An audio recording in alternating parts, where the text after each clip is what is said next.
Good morning, I'm Jeff O'Neill with Custom Wrought Iron Gates. This morning we're here to measure an opening for a gate that we'll be installing later for one of our local landscape contractors. In our area, this is typical of what we would see when we arrive on the job site. The contractors requested an iron gate, perforated steel backing. It's going to be hinged on your right, swinging out away from the yard. The latch will be on the inside. So what I'm going to do right now is take the measurements, show you the considerations, and what you would be doing is printing off one of our order forms, come out to the job site, measure it. I'll show you how to mark the form, and then you would input that on the computer on the digital form. So here we go. First thing to do is to decide what is going to be the front of the gate. The front is going to be the more finished side. If there's no backing or no synthetic wood, both sides are going to look very similar. This gate is going to have perforated steel backing, so the back will be this side, you'll be looking at the front. The other thing you want to consider is the swing of the gate. Again, this gate is going to be hinged on this side, swinging out. So what I want to do is make sure that the ground is not going up that would impede the gate opening. Right here it looks pretty level, and it's actually swinging away from the opening, so we should be good.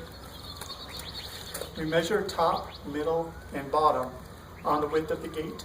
The gate has to be built for the smallest opening, so it's important we have all three measurements, and all three measurements are correct.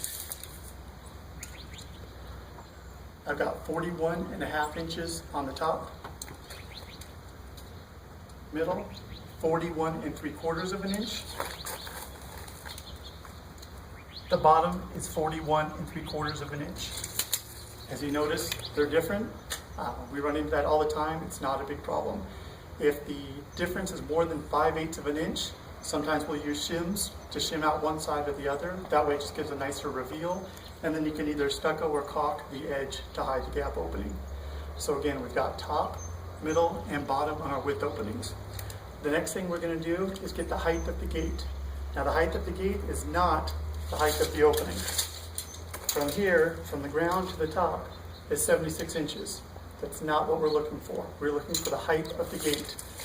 Typically, we mount our gates about 1 inch down from the top, and over rock or gravel, about 2 inches above grade. We do that so it doesn't get stuck on rocks, flagstone, that type of thing. The reason we don't mount to the very top is because usually the pillars are not exactly level. Plus, if one side is off one way or the other, if this level was off, if you mounted it even here, it would either be above or below on this side. So by mounting it about 1/2 inch to 1 inch down, it hides that difference. So again, over here, measuring about 2 inches above the rocks to about 1 inch below. So I'm going to order a 73-inch tall gate. I'm going to check both sides, make sure that's going to work. On this side, the rocks are gaining a little bit.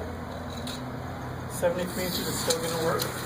The rocks are a little bit higher on this side, so when I bring the gate out, I'll probably just grade it out a little bit and go from there. Again, the latch is going to be on the inside, hinges on your right, swinging out away. And I'll show you how to mark that on your sheet in another video. Thank you much. See you later.